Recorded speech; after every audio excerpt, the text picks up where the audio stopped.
ये है आपका रूम। सर अगर आपको खाने पीने की किसी भी चीज का ऑर्डर देना हो तो वो रहा फोन सर, नंबर 9 डायल कर दीजिएगा। Thank you. सर सुना, मैं बहुत थक गया हूँ, मुझे कोई डिस्टर्ब ना करे तो बाहर दरवाजे पे डू नॉट डिस्टर्ब का बोर्ड लगा देना। Ji sir, definitely sir. Have a good day sir. Thank you.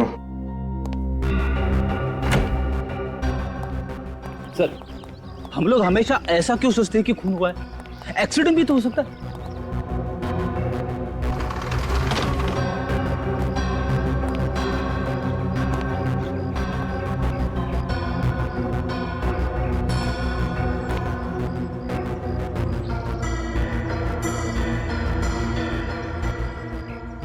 हमारे आने से पहले यहाँ की पुलिस भी तो 8-9 दफा छानबीन कर चुकी है ना।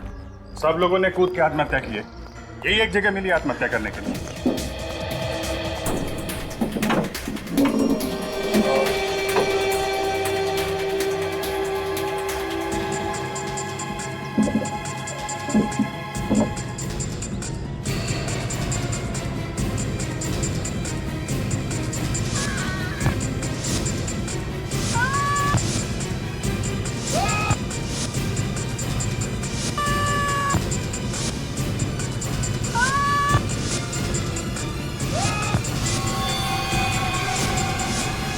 मुझे तो लगता है कमरे में आत्माएं घुस गई है।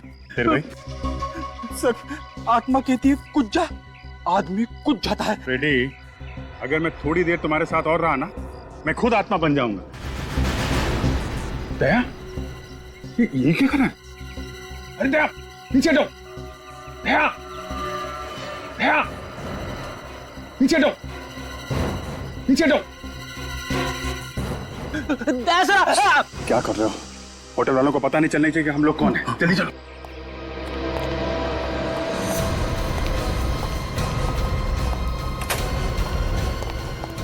अरे दया, ये क्या पागलपन है? नीचे उतरो यार। सर प्लीज नीचे उतर जाइए। आप आत्महत्या क्यों करना चाहते हैं? रेडी, मैं आत्महत्या क्यों करूंगा? मैं अभी तक तुमसे इतना परेशान नहीं हुआ हूँ। नहीं नहीं यार, हम लोग नीचे खड़े थे तो तुम चेयर के ऊपर खड़े होकर बालकनी के इतने पास में थे, हमें लगा कि तुम आत्महत्या करने वाले हो। अच्छा हुआ सर आपने नीचे जंप नहीं किया, वरना होटल के स्टाफ वालों को पता चल जाता कि हम लोग कौन है। अब जीतिए, देखो यहाँ से नीचे कूदने के लिए मुझे इस कुर्सी की जरूरत नहीं है, कुर्सी के बगैर भी मैं यहाँ से कूद सकता हूँ। लेकिन अगर किसी और को नीचे फेंकना पड़े, वो भी इस तरीके से कि वो मुंह के बल गिरे, इसके लिए चेयर का इस्तेमाल करना पड़ेगा। ये निशान देखो, एक कुर्सी से लगा हुआ निशान है। एक कुर्सी यहाँ पर बार बार रखने से ये निशान आया है। आत्माएं चढ़ रही है कुर्सी पे। आत्मा नहीं है फ्रेडी, खूनी है। खूनी खूनी ने लक्षिता को और बाकी लोगों को इस चेयर का इस्तेमाल करके नीचे फेंका है। खूनी ने।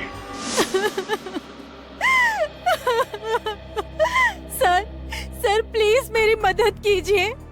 होटल ब्लू रॉबिन में मेरी बेटी का खून हुआ है, मगर कोर्ट घर की पुलिस ने इसे आत्महत्या करार कर दिया है। माया जी, आप चिंता मत कीजिए। अगर आपको लगता है कि ये आत्महत्या नहीं हत्या है तो हम हत्यारे को जरूर पकड़ेंगे, लेकिन पहले आप प्लीज पूरी बात बताइए। सर रात को 2 बजे होटल से फोन आया कि मेरी बेटी लक्षिता ने अपने कमरे से कूदकर सुसाइड कर लिया है।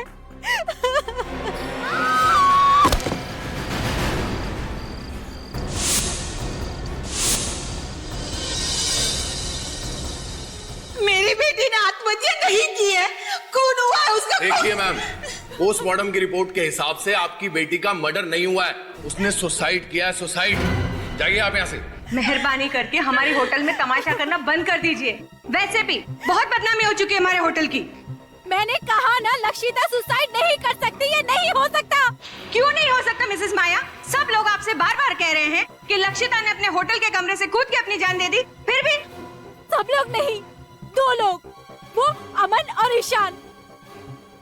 आपको और पुलिस को उनकी बातों पर भरोसा है, मेरी बातों पर नहीं। मैं आप लोगों को छोड़ूंगी छोड़ूंगी नहीं। मिसेस माया, अब तो ये केस पुलिस ने भी बंद कर दिया। आप हमारा कुछ नहीं बिगाड़ सकती। मगर होटल के स्टाफ को और वहां के लोकल पुलिस को ऐसा क्यों लगता है कि आपकी बेटी लक्षिता ने बालकनी से कूद के अपनी जान दी? मुझे नहीं पता सर। तो पुलिस ने क्या एक्शन लिया?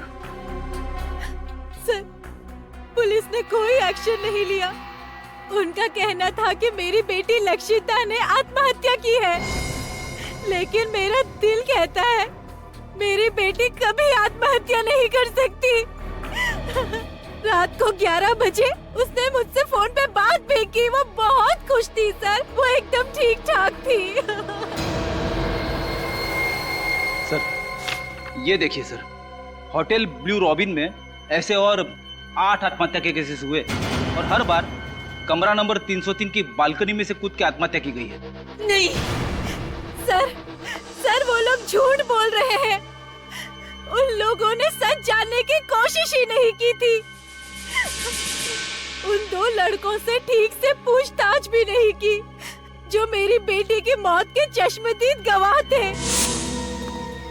देखिए, लक्षिता के बारे में हमें जो भी कुछ मालूम था हमने आपको सब बता दिया। हाँ आंटी प्लीज, अब उसके बारे में हमसे और कोई सवाल मत पूछिए।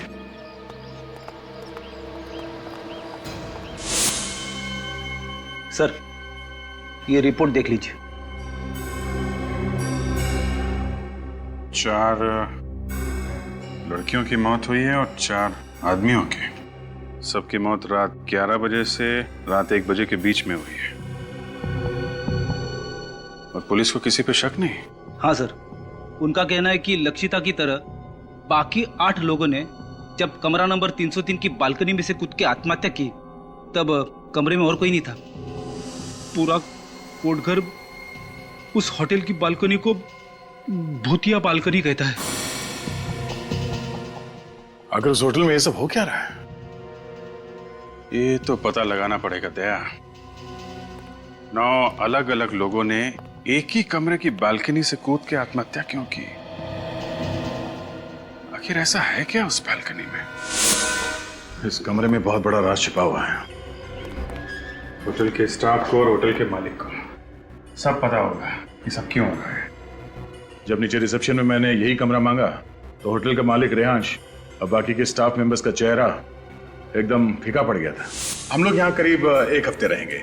हमने यहाँ पास वाले केंद्र में औरतों की सुरक्षा और शिक्षा के लिए एक अभियान का आयोजन किया है। बहुत अच्छा काम कर रहे हैं आप लोग। हाँ वो तो है। मेरा नाम रेहांश है, मैं इस होटल का मालिक हूँ और ये मेरे मैनेजर हैं समर्थ। ये पर्सनली आपकी जरूरतों का ध्यान रखेंगे और आपको यहाँ कोई प्रॉब्लम नहीं होगी। सर पीछे वाली विंग में आप लोगों के लिए रूम्स रेडी कर दिए गए। पीछे वाली विंग में एक दुविधा है। हम चाहते हैं कि पीछे वाले विंग में नहीं बल्कि आगे वाले विंग में कमरा मिल जाए तो। आगे वाले विंग में? हाँ, और अभी टॉप फ्लोर हो तो और भी बेहतर। टॉप फ्लोर सर वो एक्चुअली वो तो सकता है, लेकिन कोई दिक्कत है तो कोई बात नहीं, परितोष हम कहीं और होटल में चेक इन कर लेते हैं। नहीं सुदर्शन जी, दूसरे होटल में क्यों जाएंगे? ये है ना मालिक जी रेहांश जी, आप देखिए ना, इनके पसंद का कमरा दीजिए ना इनको। ठीक है, बस तो प्रॉब्लम क्या है? आप हमें कमरा दिखा दीजिए, जो पसंदीदा कमरा है वो हम चुन लेंगे। ठीक है सर। सर 1 मिनट, कुछ सर अब क्या करें? देखो 1 लाख का सवाल है, ठीक है ना, और वैसे की वैसे ही बहुत जरूरत है हमें इस टाइम पे। कमरा दे देते हैं, बाकी इनकी किस्मत। ओके सर, ठीक है, चलो चलो चलो। सुनो, ये सर को रूम्स दिखा दो। Okay sir. ये सामान ले लीजिएगा। जी सर। ये संभाल के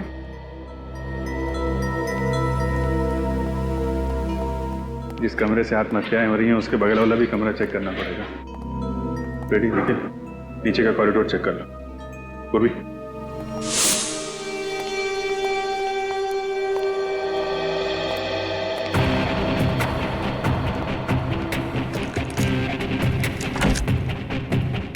ध्यान से देखो, इस कमरे से बगल वाले कमरे में जाने का कोई खुफिया रास्ता है?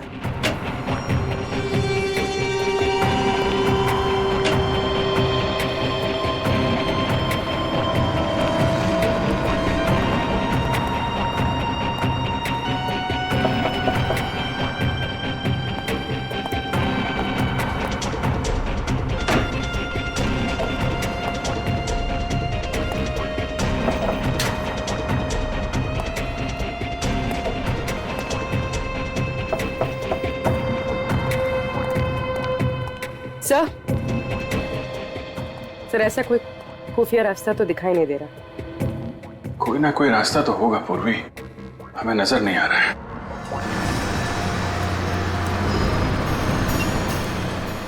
अरे भाई साहब, लोकेश लौकी आप ही हैं? जी साहब, लकी मैं हूँ। जब होटल रॉबिन ब्लू में लक्षिता ने जान दी थी तो उस वक्त तुम वहाँ मौजूद थे? आप लोग कौन? हम लोग सीआईडी से हैं। हमारे सवालों का सही सही जवाब दो। लक्षिता मैडम ने होटल का कैमरा नंबर 303 से कूदकर आपने जान दी। पुलिस वाले ने यही रिपोर्ट दी, होटल वाला सब जानते हैं। अच्छा ये बताओ, जब लक्षिता की मौत हुई 2 लड़के होटल की लॉबी में अपने दोस्त को ढूंढते हुए आए थे, जानते हो उन 2 लड़के? जी साहब, मैं जो जानता हूँ सब सच सच बताता हूँ साहब। वो दोनों लड़के का नाम अमन और ईशान है। दोनों दीपी बाई कॉलेज में पढ़ते हैं साहब। ये दीपी बाई कॉलेज कहाँ है? ये 10 नंबर रोड पर है। तुम इन दोनों को जानते कैसे? वो दोनों होटल के कॉफी शॉप में अक्सर कॉफी पीना आया करते थे। उस दिन वो लोग ने शराब भी पिया था और लक्षिता मैडम के साथ कुछ अनबन भी हुई थी। ठीक है, सीआईडी तुमसे पूछताछ करने आई थी, ये बात अपने तक ही रखना, समझ गए? एक्सक्यूज मी, आप यहाँ पे ईशान और अमन कहाँ बैठे हो? तुम्हारा दिमाग खराब हो गया ईशान? अरे ऐसे कैसे कोर्ट घर छोड़ के चले जाएं? एक्सक्यूज मी, यहाँ पे ईशान और उसका दोस्त बैठे हैं? पता नहीं। सच सच बताओ, मुझसे क्या छुपा रहे हो तुम?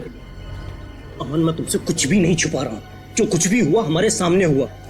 हमारे सामने से विकी होटल से गायब हो गया। ईशान और अमन कहीं बैठे हैं क्या? इसका मतलब समझते हो तुम? मैं तो समझता हूँ, पर शायद तुम नहीं समझते हो कि ये बात कितनी सीरियस है। कल से खुद चुप चुप बैठे हुए हो, मुझे भी चुप रहने को कह रहे हो। एक्सक्यूज मी, ये ईशान और अमन कहीं बैठे हैं क्या यहाँ पे आसपास? जी वहाँ पर। वो सामने उस टेबल पर? जी। उसके माँ बाप को फोन करने से मना कर रहे हो, पुलिस में रिपोर्ट लिखाने को मना कर रहे हो, क्यों? क्योंकि मैं जो भी कुछ कर रहा हूँ हमारी भलाई के लिए कर रहा हूँ, भलाई के लिए। समझ रहे हो कि तुम? बिलीव करो मुझ पे। क्या बिलीव करूं मैं तुम पर? देख, आखिरी बार तूने ही विकी को होटल में देखा था ना?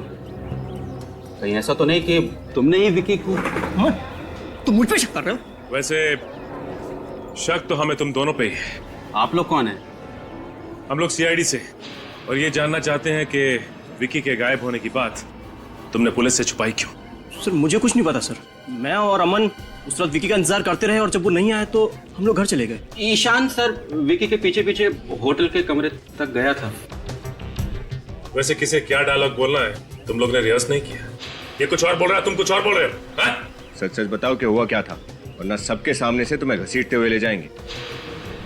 देखो, हमें अच्छी तरह से पता है कि लक्षिता के साथ छेड़छाड़ की है तुम लोगों ने, लेकिन अगर तुम दोनों निर्दोष हो तो सच्चाई छुपाने की कोशिश मत कर, वरना तुम दोनों के दोनों कॉलेज से रेस्टिकेट कर दिए जाओगे।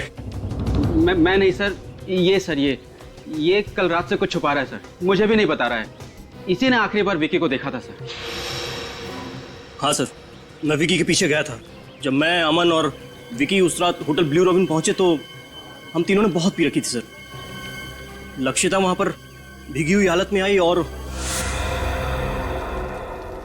लक्षिता होटल में चेक इन करने के लिए रिसेप्शन काउंटर में गई और हेलो, मेरा नाम लक्षिता है। इस होटल में मैंने एक रूम बुक कराया था। प्लीज आप मुझे मेरा रूम नंबर बताएंगी? एक मिनट मैम, मैं चेक कर लेती हूँ।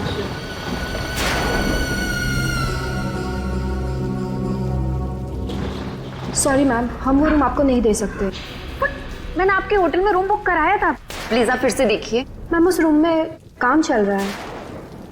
आपके होटल में कुछ भी काम चल रहा हो, ये मेरी प्रॉब्लम नहीं है। आपके होटल में मैंने रूम बुक कराया था और इसके लिए मैंने आपको एडवांस भी दिया था। अब मुझे मेरा रूम चाहिए बस। मैम आप यहाँ लॉबी में ही वेट कर लीजिए, सुबह तो कोई ना कोई रूम खाली हो जाएगा। क्या? यहाँ इस भीगी हुई हालत में इनके साथ? इन्होंने तो शराब पी रखी है। इनके साथ मैं सुबह तक इस लॉबी में बैठने वाली नहीं हूँ। कैसे कैसे लोगों को आप अपने होटल में आने देते हैं? देखिए सर, आप कैसे कर रहे हैं अपने क्लाइंट के साथ? मैंने ऑलरेडी एक रूम बुक कराया था और आप बोल रहे हैं अब उसमें रिपेयरिंग का काम है। मैम मेरा नाम समर्थ है, मैं इस होटल का मैनेजर हूँ। ओह, क्या प्रॉब्लम है? सर मिस लक्षिता को जिस विंग में रूम दिया था उस विंग में काम चल रहा है। ओह, तो दूसरी विंग में कोई रूम खाली? विंग बी में एक रूम है पर वो सुबह खाली होगा, तब तक इन्हें यहीं लॉबी में वेट करना होगा। वो मैं हरगिज करने वाली नहीं हूँ। अगर आप लोगों को प्रॉब्लम थी तो आपको मेरी बुकिंग एक्सेप्ट ही नहीं करनी चाहिए थी। Relax ma'am. उफ़ो, शहर में मैं किसी को नहीं जानती हूँ। सर वो ए विंग में 3rd फ्लोर पे वो रूम था ना, क्या नंबर था उसका? तो ठीक है ना, आप वो रूम मुझे दे दीजिए प्लीज सर, थोड़ा सा जल्दी कर दीजिए, मैं ऑलरेडी पूरी भीगी हुई हूँ। रिलैक्स। एक काम करो, बेल बॉय को कॉल करो और मैं एक बार सामान रूम में शिफ्ट करवाओ, जब तक आप ये फॉर्मेलिटीज कंप्लीट कर श्योर।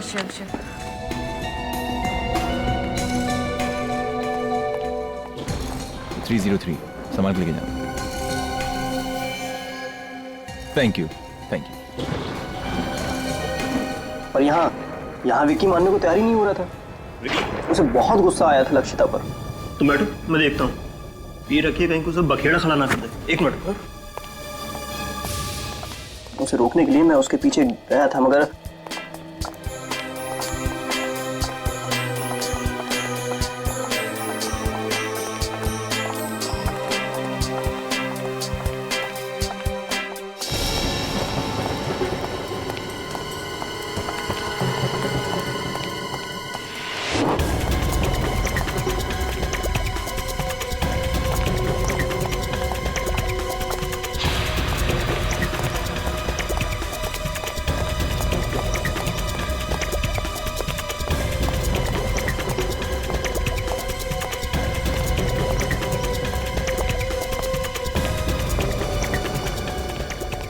जब मैंने विकी को रूम नंबर 303 की तरफ जाते हुए देखा तो मैं घबरा गया सर, क्योंकि वो रूम तो लक्षिता को दिया गया था।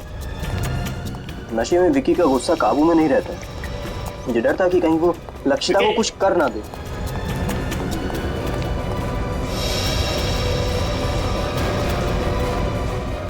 विकी!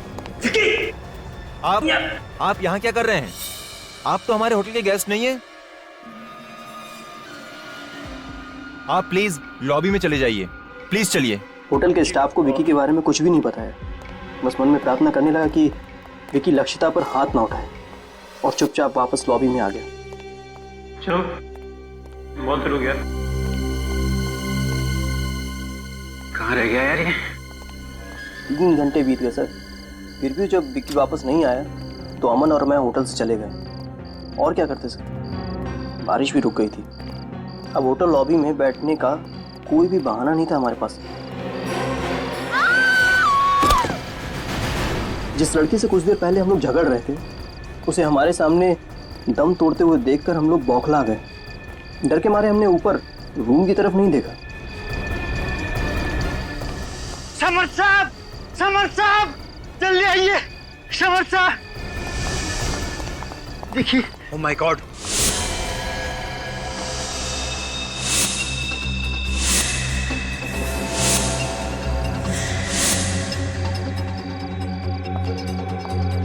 ओह नो, फिर से एक और मौत।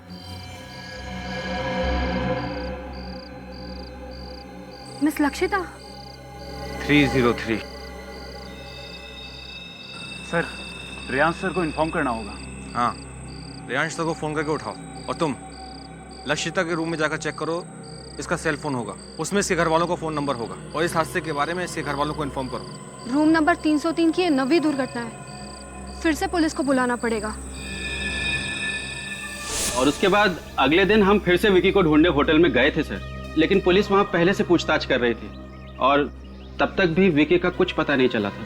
और तुम दोनों अब तक चुप रहे? हाँ?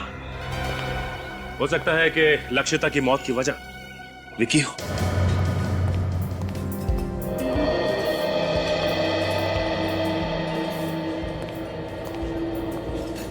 हो ना हो ये विकी इसी होटल में।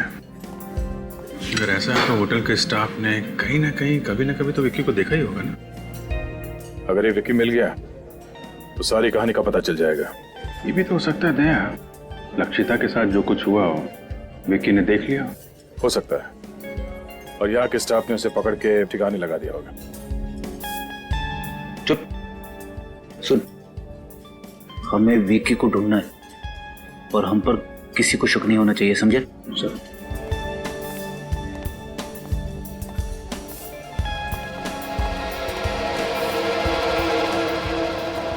चले भाई, चलो उधर। क्यों रे फेंकू? हाँ, बहुत ऊंचा ऊंचा फेंक रहा था ना। क्या हुआ? पैसे का क्या हुआ? हाँ, कब दे रहा है? इंस्टॉलमेंट निकालता है कि इधर ही तेरा डाउन पेमेंट कर डाले? देखो, पहले छोड़ो मेरे बेटे को, छोड़ो इसे। इसे कहो कि हमारी पैसे ढीले कर दे, हम हमारी पकड़ भी ढीली कर देंगे। एक्सक्यूज मी, एक प्लीज। रेयांश से आपको जो भी प्रॉब्लम है, लेकिन ये कोई तरीका नहीं है शरीफ आदमी से इस तरीके से बात करने का। शरीफ? बहुत देख ली इसकी शराफत। देखिए माँ जी, अपने बेटे को कहिए कि हमारे पैसे जल्दी से जल्दी चुका दे, वरना इस जगह को ताला लगने में थोड़ा भी टाइम नहीं लगेगा, समझा? चले छोड़ो।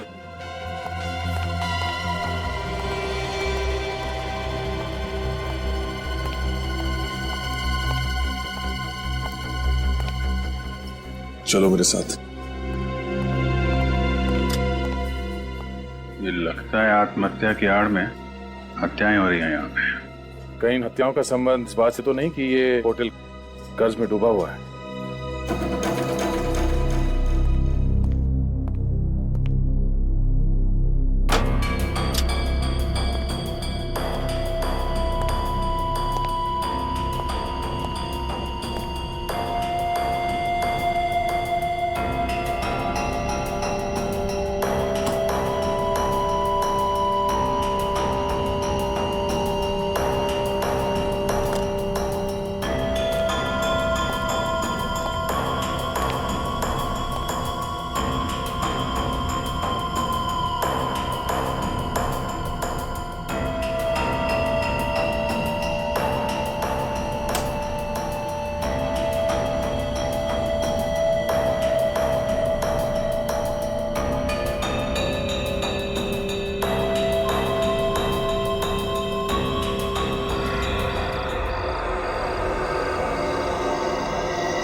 विकी उस दिन से इसी होटल में,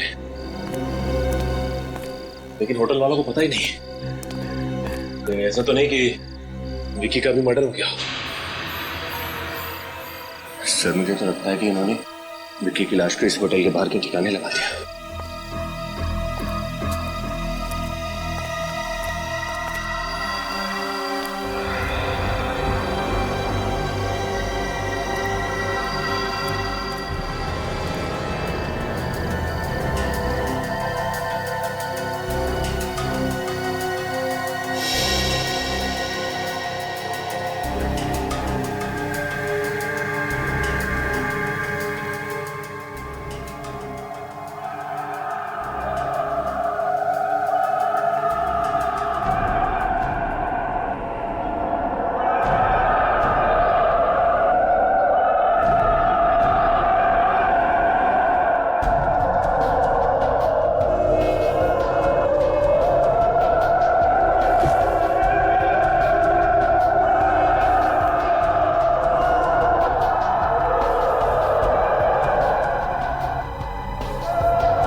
ये क्या कर रहा है? अरे अरे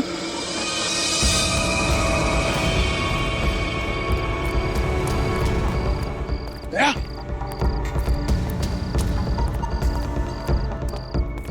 अरे दया, क्या कर रहे हो? क्या सर? अरे क्या कर रहा है ये? दया, क्या कर रहे हो?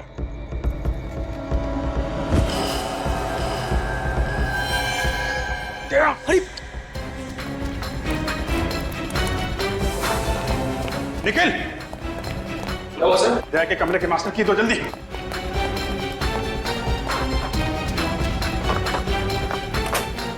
दया, ये क्या कर रहे हो? दया, सर लेटे चलो जल्दी। दया, इसको लेटो इधर जल्दी। दया, संभल के। सर, सर, सर, डॉक्टर को बुलाओ जल्दी। दया, क्या हुआ है? सर लगता है सर को कोई नशीली दवा दी गई है। मगर वो आदमी अंदर आया कहां से? खूनी दरिंदे नहीं, वो सारे के सारे कुल्हाड़ी लेके मुझे मारने आ रहे हैं। नहीं, और वो औरत, उससे कहो कैसे चीखे नहीं। मैं पागल हो जाऊंगा। पागल हो जाऊंगा मैं, पागल हो जाऊंगा मैं कह रहा था सर, कमरे में आत्मा है, कमरे में आत्मा आती है। Shut up Freddy. ऐसा क्या देख लिया दया ने यहां इस कमरे में? आइए डॉक्टर साहब, डॉक्टर साहब आइए। डॉक्टर प्लीज जल्दी देखिए, मेरे दोस्त को भ्रम हो रहा है कि कई लोग इसे मारने आए थे। मैं अभी चेक करता हूं।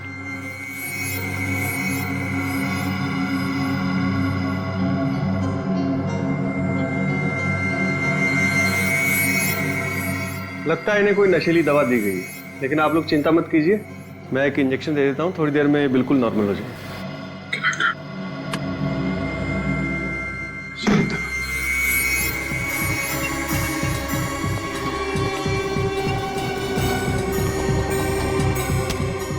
ये तो बंद है। मेरी एक बात समझ में नहीं आ रही है कि जिस होटल के आधे से ज्यादा कमरे बंद हैं, यहां तक कि पेंट्री शॉप और स्टोर रूम भी बंद है, उसमें इस लॉन्ड्री रूम का बंद होना कुछ अजीब सा लग रहा है। एक काम करता हूं। एक्सक्यूज मी सर, क्या मैं आपकी मदद कर सकता हूँ? अरे वो आधे घंटे से हम लोग रूम सर्विस को कह रहे हैं कि रूम नंबर 321 में कोई बेडशीट चेंज करने आ जाए। सर ये तो लगभग 3 दिनों से जाम पड़ा है। मैं दूसरे विंग से बेडशीट भिजवाता हूँ। प्लीज थोड़ा जल्दी कीजिए। Okay okay sir. सर 3 दिन पहले तो लक्षिता की मौत हुई थी।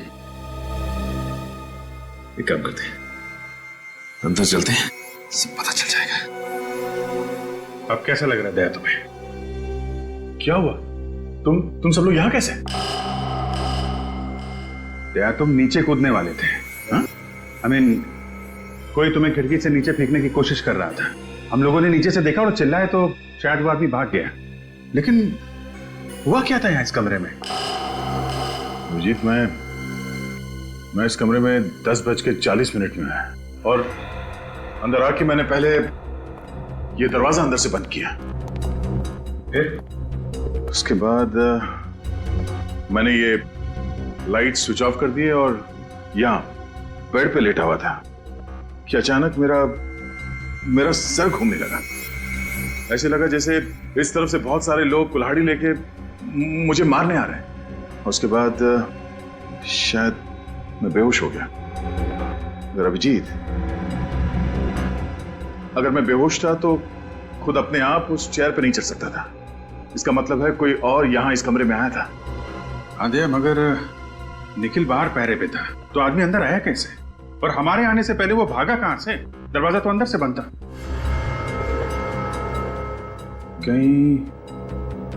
कहीं वो नशीली चीज तुम्हें किसी ने सूंघा तो नहीं दी?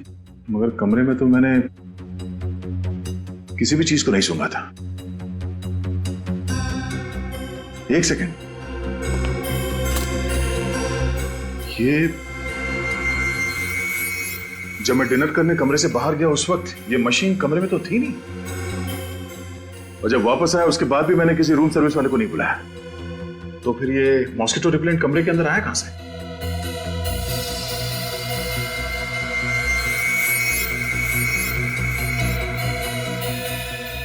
तो इसमें है वो नशीली दवाई। तभी जिन जिन लोगों को इस कमरे से फेंक के खून किया गया था, उनकी पोस्टमार्टम रिपोर्ट में ड्रग्स का नामो निशान नहीं था। उन सबको ये नशीली दवाई सुंघाई गई थी, जिसकी वजह से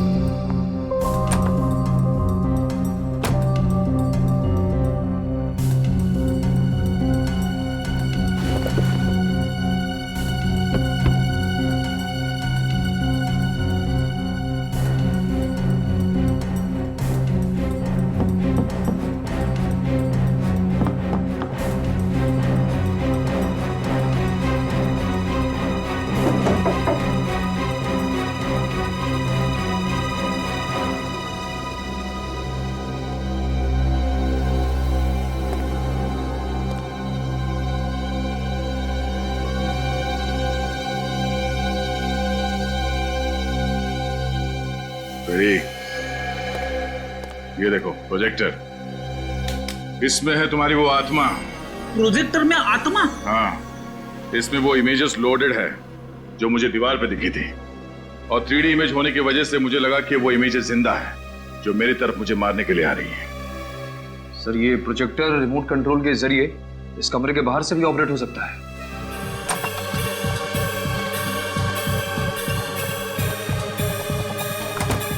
बहुत बदबू आ रही है, शायद इधर से।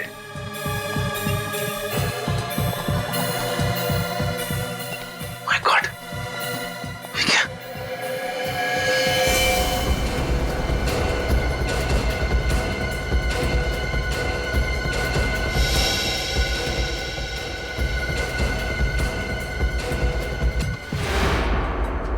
चाकू लगा ऐसे?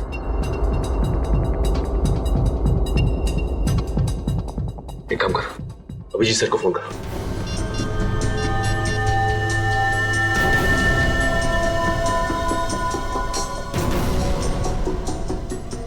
ओके।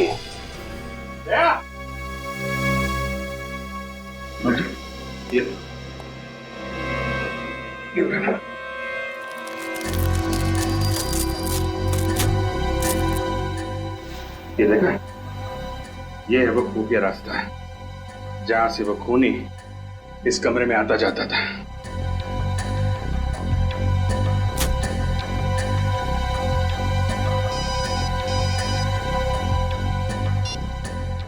मिनट। अच्छा, रुको वहीं पे, विकी की लाश मिली है। निखिल, होटल के मालिक और मैनेजर को लॉन्ड्री रूम में बुलाओ।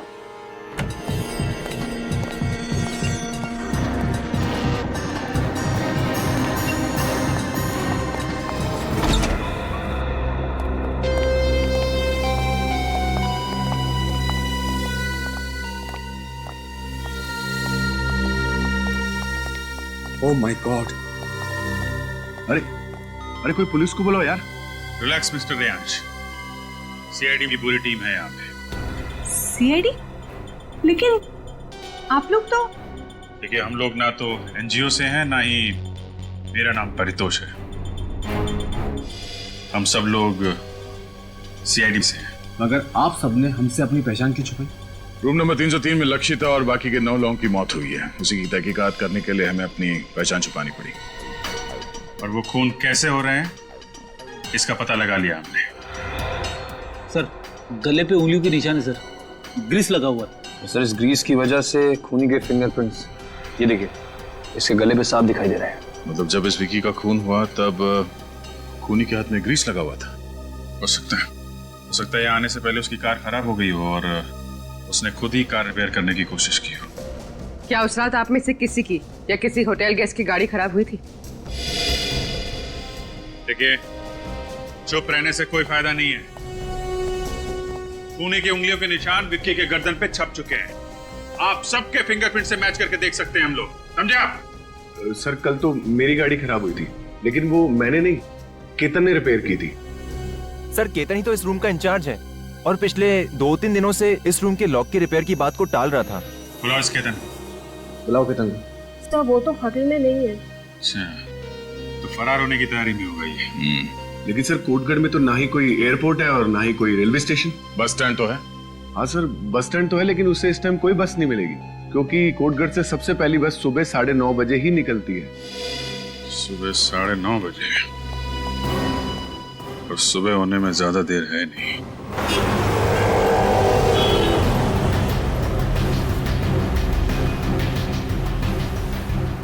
मुंबई जाने वाली पहली बस डिपो से 9:30 बजे निकलेगी। उसे किसी भी हाल में डिपो में दबोचना बहुत जरूरी है। सर, अगर हम रात को ही डिपोट पे पहरा देते तो शायद ठीक रहता। नहीं विनीत, वार तब करना चाहिए जब लोहा गर्म हो। अगर केतन को पता चल जाता कि हम बस डिपो पे उसका इंतजार कर रहे हैं तो वहां से भागने का कोई और रास्ता निकाल लेता।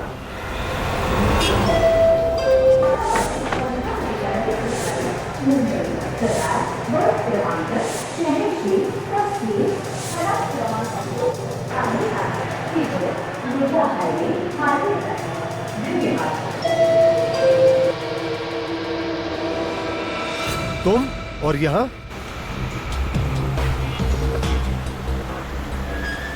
मैं तुम्हारे पाप में और भागीदार नहीं बनना चाहता। चले जाओ यहाँ से। तुम कहाँ जा रहे हो? मैं ये शहर छोड़कर जा रहा हूँ हमेशा हमेशा के लिए। तुम जहां भी जाओगे सीआईडी ऑफिसर्स तुम्हें ढूंढ ही निकालेंगे। उन्हें पता चल गया है कि तुम आज यहाँ से मुंबई भाग जाने के चक्कर में हो। सीआईडी और मेरे पीछे? हाँ। अब मेरा क्या होगा? देखो, तुमने मेरी बहुत मदद की है। मैं तुम्हारा कर्ज उतारना चाहता हूँ। मुझे कर्ज उतारने का एक मौका दो। मैं तुम्हारी भलाई के लिए कह रहा हूँ, ज्यादा सोचने की जरूरत नहीं। मेरे साथ चलो। कम ऑन, चलो मेरे साथ।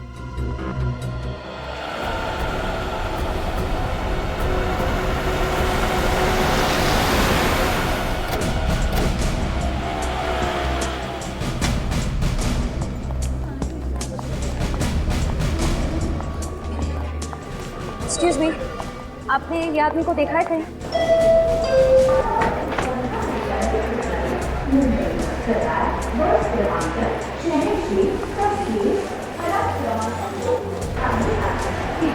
इसे देखा है आपने कहीं?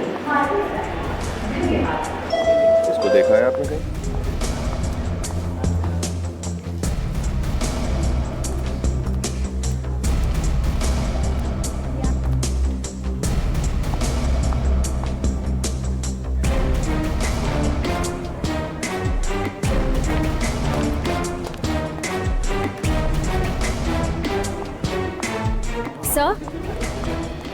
सर, केतन को यहाँ किसी ने नहीं देखा। नहीं विनीत।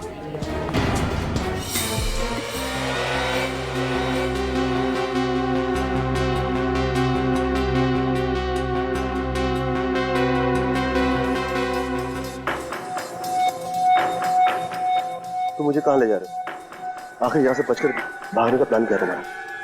मौत। मौत? किसकी मौत? तुम्हारी मौत। आखिर ऐसे कब तक भागते रहोगे? मैं तुम्हारी इस दौड़ को ही खत्म कर देता हूँ। हर क्राइम में तुम मेरे साथ रहे हो। तुम मेरे सच्चे साथी हो। तुमसे बिछड़ने का मुझे बहुत दुख होगा। मतलब ये है।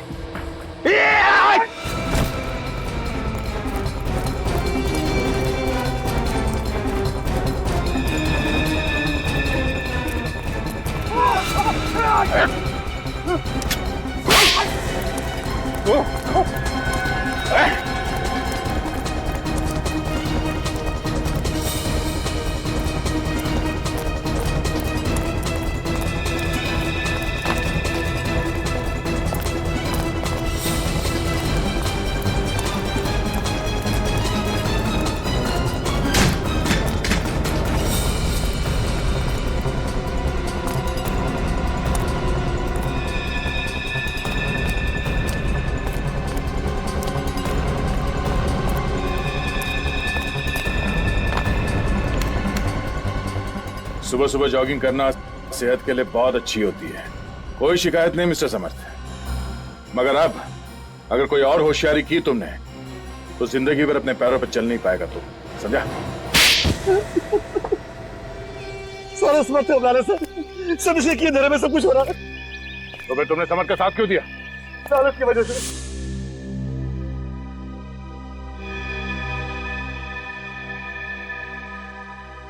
इसने मुझे 10% का पार्टनर बनाने का वादा किया था। मिस्टर समर, तुम तो होटल ब्लू रॉबिन के मैनेजर थे, हाँ? होटल की सारी जिम्मेदारी तुम्हारी थी, तो फिर तुमने ये सब क्यों किया? सच तो यह है कि होटल ब्लू रॉबिन मेरा है, मैं उस होटल का असली मालिक हूँ। क्या? हाँ, रेयांश के पिताजी ने मेरे पिताजी के साथ बेईमानी करके वो होटल अपने नाम पर करवा लिया था, और मैं जानता था कि वो होटल कभी भी मुझे नहीं मिलेगा, लेकिन मैं अपना बदला तो ले सकता था।